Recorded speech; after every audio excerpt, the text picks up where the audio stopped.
Welcome to the Business Therapy Show. Please stay tuned. Check out our next guest coming up, who's a real estate enthusiast, has a heart of gold, and he's making a difference in Oak Cliff right now. Stay tuned.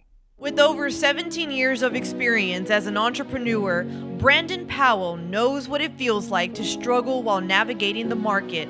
Likewise, whether you have just started your company or been dominating your industry for over 15 years, we all have needed clarity and inspiration. Regardless of your industry, profession, or service, the Business Therapy Show was created to showcase your journey. You have a story to tell. We are excited to discover how you have navigated the market, overcome roadblocks, and gained business clarity during moments of darkness. Welcome to the Business Therapy Show.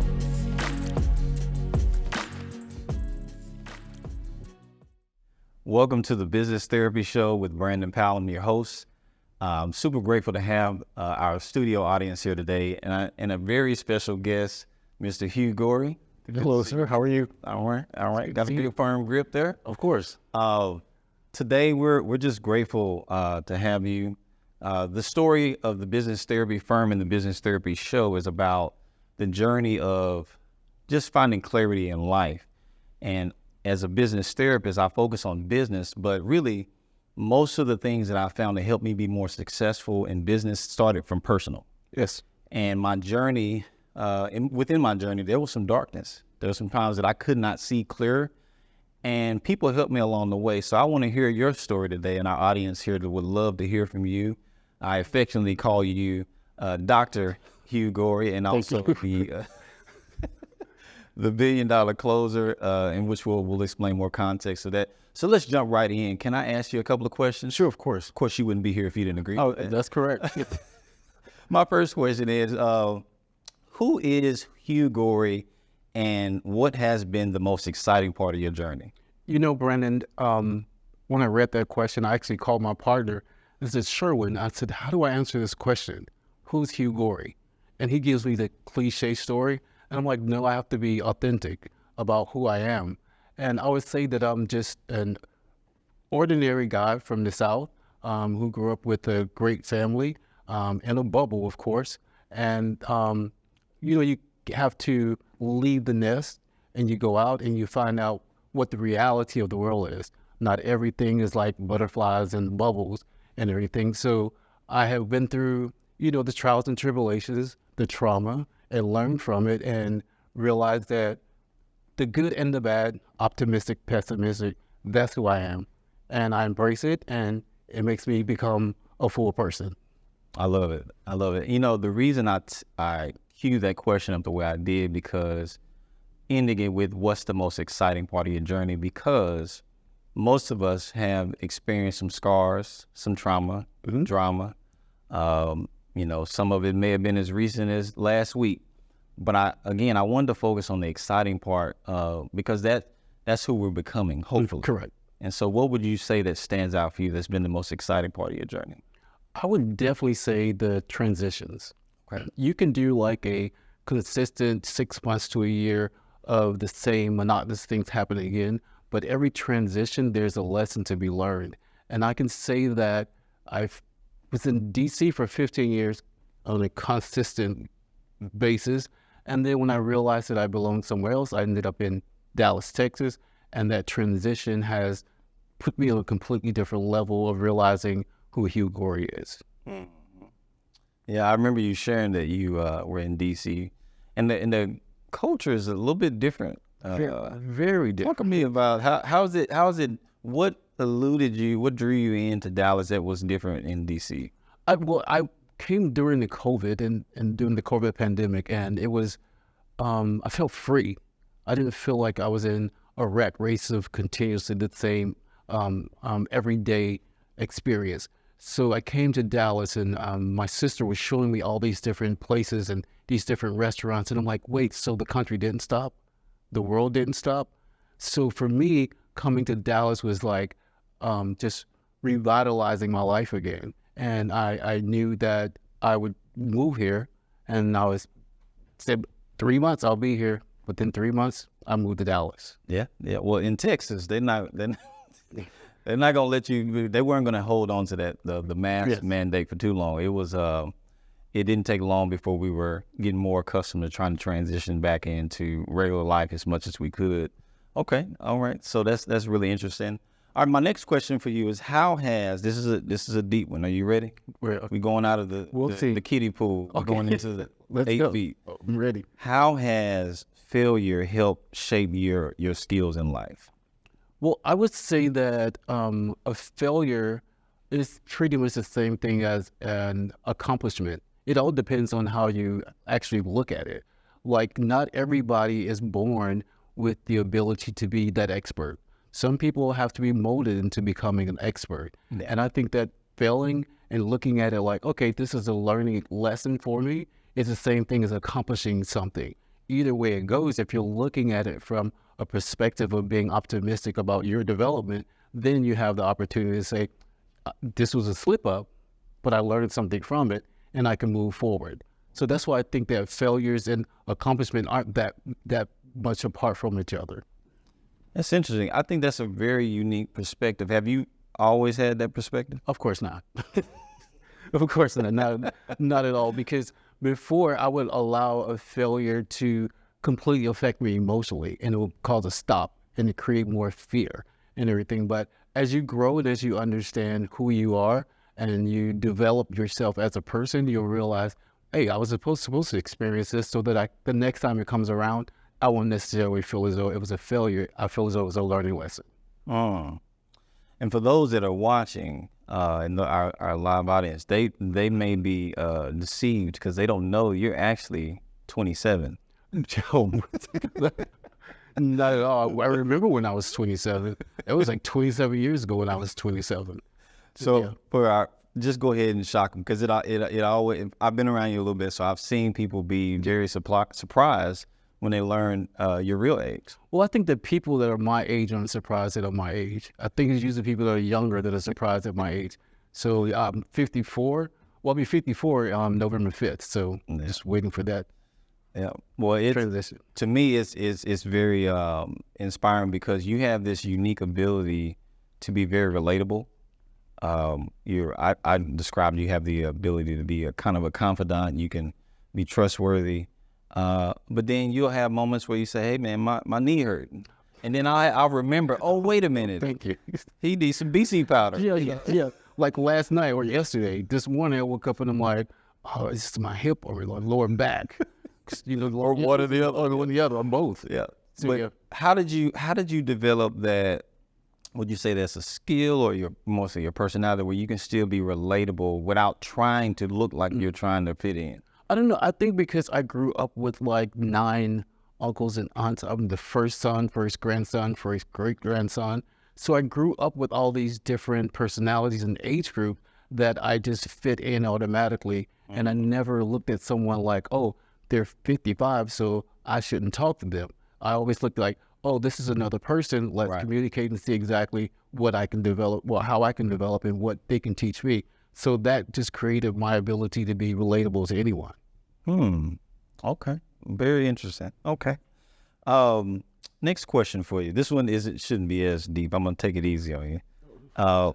Nope. Who would you say has been there for you to provide clarity in the darkest rooms, metaphorically speaking? Who has been there to provide that clarity for you when you've had those dark moments or a lack of clarity, confusion? Who's been there for you? I wouldn't say that it's been one person in particular. Like through different times and different phases of your life, you can find someone that will teach you what you need to know, or be able to provide you something spiritually, emotionally that can remove you from a space. I can start off with saying that it would definitely be my mother and everything, because I remember going to school and coming home saying, no one likes me. And she was like, well, why do you say that? I said, no one likes me.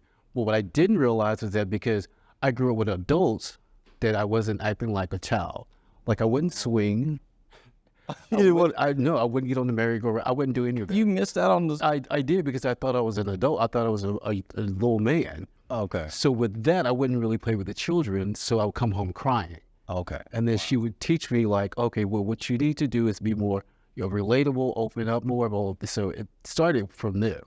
And it took me on until with my partner, he taught me how to be more, I'd say reserved, because I would open up completely. And with that, comes a lot of influx of negative and positive.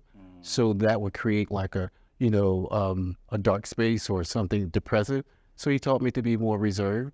And then I can say moving here to Dallas and coming to the chamber and meeting a young lady named Keandra Jones, who taught me that it was okay to open up again and share. Oh, wow. Wow. And we're going to definitely dive into your present journey. I am curious about that, though. I can only imagine how difficult that was, being kind of growing up pretty quickly, but you didn't necessarily know you were growing up quickly. It was just like, okay, it's just happening. And then you talked about opening up. I can only imagine how, would you say that some people didn't know how to be responsible with what you shared? Exactly. Yeah. That's very true. Like I could feel as though I'm being completely honest or, transparent with some people. And because they weren't brought up like I was brought up, they would take some of the things as being offensive and everything. If I'm being completely honest with them, they say that I'm being mean or nasty. But I'm thinking that I'm coming from a positive place with sharing and like giving an understanding, but not everyone takes it that way. Yeah. I think I understand that a little bit more. I'm thinking about when I first met you at the Oak Cliff Chamber, which is your current position, the business development coordinator. We're going to touch on that. I didn't get the sense that, you were abrasive. It was just, you had a pretty lighthearted personality. We have something in common. We're both older, the oldest of. Oh yeah, siblings. That's right. Yeah, and I'll be 55 in 2 weeks. But no, there is a sense of responsibility there for me. Because when you were saying that, I think the difference for me was I knew I was the oldest, but I was scared because I didn't have a reference point, and you grew up faster because the reference point was more mature, and then your peers made you realize, wait a minute, I'm different. Yeah, correct. I was trying to survive. I was trying to figure this thing out, man. I was bumping my head. I had moments where my younger brothers, which one is in the studio audience today, I didn't want him to follow me. I didn't want him to wear my clothes, and I was angry because I just didn't know who I was. And I didn't want him seeing me in the process of figuring that out, doing what I was doing. Did you have any moments where you struggled to figure out that part of who are you? Well, I think because I being the oldest, and it seems like every 4 years there was another person coming in the house. Really? I'm like, yeah. So I'm like going, well, who is this person? I don't know who I am. So who is this person? Oh. But then I developed this thing where I became the oldest and not the brother. Oh, okay. So I didn't create those attachments with my brothers. Just was like the oldest and had to be like, the caretaker to watch after them if my stepdad was at work, if my mom wasn't feeling well. So we didn't develop a tight brotherly bond. We just were in the same house, and I was the oldest. So on this journey for you, as we kind of focus on the professional side, as you're navigating all that, how did that impact your professional journey? Like when you were in DC, talk about how that journey impacted your ability to do well on the job. Well, I think that you don't have any ability to speak with people from different backgrounds, different genres, different personalities, at the same time not taking everything personal because you're not actually attached to the people. You're mostly focused on what the business is and how to get this business done and everything. So because of that, if it's negotiation that doesn't go your way, it doesn't really affect you emotionally. You just have to regroup and come back and see, how can I do this again? And win, either negotiating with someone or having both win-win situations. You talked about, we've talked offline, and in your journey, one of the patterns that I noticed is that if given enough time, you usually end up doing very well in your job. If you have enough time, you master the products. Tell me Tell our audience today and for those watching about one of the jobs you worked. I don't know if it was in D.C. where you were doing so well they didn't know who you were by face, but just knew your name. They called you a certain nickname. Tell us about this. You That's not on here, but no, too late. way back. This is what I worked for Wells Fargo, and I started it was like April of, I can't remember what year it was, but I came in like second quarter and everything. But then because I had like a foundation of mortgages, I pretty much knew how to, communicate rates and adjustable rates to clients over the phone. So like my first quarter there, I did great. So they were like, I'm the rookie. So they were calling me LeBron. So for like the whole year, no one knew LeBron James. Yes. Okay. Yes. Can you dunk? No, Brandon. Okay. I played baseball. I was trying to see what the I metaphor didn't is. play basketball. I played baseball. Okay. But they were like calling me LeBron. So whenever we finally get to the like our not our nationals, but I think it was like just a regional award ceremony, Yeah. everybody was like, "Who's LeBron? Who's LeBron?" And I'm sitting there like, they still don't know who I am. Right. Right. So then whenever they announced, I actually came in second place for the region as far as in volume and everything. And people were like, "Oh, this is who LeBron is." But in their head, they thought it was like this really big guy. And it was LeBron. They thought you. yeah. They thought LeBron worked for the Yeah, it was just Hugh. That's all. But they thought it was LeBron. But yeah. So how did they show you the respect once they realized? Yeah, it was still the same respect because they knew that my numbers spoke volume. So it was still the same respect.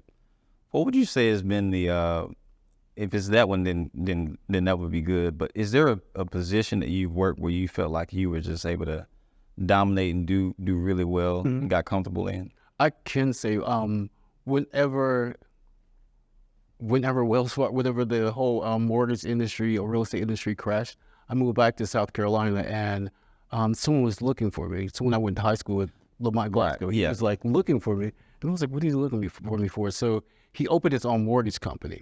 So he was looking for someone to spearhead his mortgage company, and he hired me as his GM and everything. So we went, created the foundation, hired 4 or 5 loan officers, taught them, the ins and outs of the mortgage industries, and pretty much took it and spearheaded it upwards. So you developed a track record of being able to go in different environments. You had to learn how to adapt, be relatable, and it's made you the person that you are today. So as with most things, when we conquer a thing, there's this kind of a sense of responsibility to help others. Can you tell me about, since you're on the process of mastering yourself and understanding who you are, tell me about a time that you helped inspire someone else on their professional journey and how it impacted them? Yeah, I would definitely say that it would be my partner, because he comes from a privileged background where he didn't have to necessarily work. So he had that complacent, like, okay, my family. Was he spoiled? That's the word we're going to use then, yeah. Right. Yeah. So he didn't necessarily have like the work ethics, because everything was always given to him. And then one day I was like, "Well, what do you want to do? What do you want to do?" He was like, "Well, I thought about being a pilot." And I'm like, "Bruh, you're too old to be a pilot. That's not half as you need to do something else." And he was like, "But I think," and he thought it was impressive that I had like the desire about real estate and everything. So he was like, "Well, what if we do come together and you do the mortgages and I, do the houses and everything?" I was like, that sounds great. But then he also only thinks that he should get $1 million listings. Right out the gate. Right out the gate, yeah.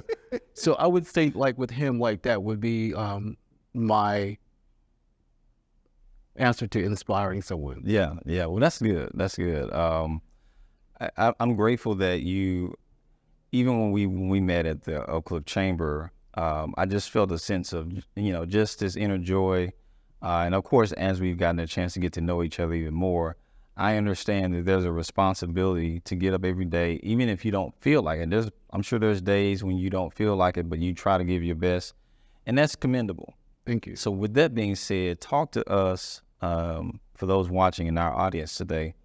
How did the transition to your current position? Tell us a little bit more about that. For those that don't know, what do you currently do in your current position? I love what I do. I really and honestly feel as though like my course of life has led me to this point. I would say like 2 years ago, my aunt who lived here in Dallas called me when I was in DC, and she's like, "Oh, I have this business idea," and I'm wondering, well, why is she calling me? I don't know, like that. And so she started asking me questions, and naturally, I knew the answers, and it shocked me. And it was like, wait, well, how do I know the answers to this and everything? And she was like, "Oh yeah, that makes sense. That makes sense." So I had these answers for her, even though I had never developed a business and I never owned my own business. So coming here and ending up, you know, at the chamber doing business development, it's like a relief because I'm like, oh, I finally realized where I belong. I finally realized what I'm passionate about and what I can do. And like, even though I love real estate and everything, maybe if I develop like some commercial real estate buildings, that would be great. But like just realizing how much I enjoy helping people figure out, you know, how to develop their business, how to generate, you know, more visibility, more exposure, drive more clients, increase their revenue. That feels good to me. Yeah.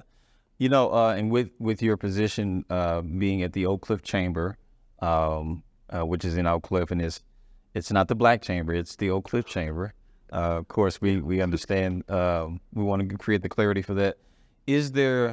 What did you find most interesting about the role? Because did you already know about chambers before you? No, I didn't. Okay. I didn't. So what made you interested in the position, and what would surprise you about it? Well, I mean, I was just told it was sales. There was a sales position, and to create a video explaining who I was, and I, you know, submitted the video and got a call back. I think it was just the opportunity for me to dive back into sales and make a difference in the company. Yeah. And that you are, and so much so that you have been knighted with a moniker. Right. It wasn't a real sword; it was a plastic sword. We didn't really need that. Yeah. Thank God. But talk to us about the moniker and how, in your mind, when you were given it, how have you embraced that and to the point where you're pursuing excellence?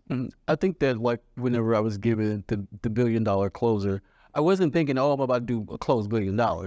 I was thinking that it's about the symbolism of having the ability to take a situation and create something out of it, you know, financially beneficial for the chamber, and for me, something internally, you know, successful. Wow. I was explaining the other day, like I don't, for me, it feels good to help someone out. It feels good to help someone's business out, and that makes me feel successful. And when I can't do it, it's just like, let me try another way. Or if they choose not to do it, then I know that's on them. Right. But if I have the ability to help someone feel successful or be successful, it makes me feel good inside. I like that. So this is a moment where you get to kind of brag and toot your horn for a second. You I haven't been doing it already. Well, yeah, of course you have. I was being subtle. Like, wait a minute. You wouldn't be here. Yeah, I wouldn't be here. Right. So, just distinguish for me, if you can. Sales is kind of an art and a science. Mm-hmm. What is it about sales that you feel that you master in comparison to others in the industry? Why is it that sales is not able to be mastered by most people? I think, like, for me, it's a completely different dimension. Like, a lot of people, they're either focused on like how much money they're going to make from this commission. Other people focus on, you know, the praise from other people saying that they're doing great. For me, it's more of like, am I able to, once again, to show someone how they can benefit by what my advice is going to be?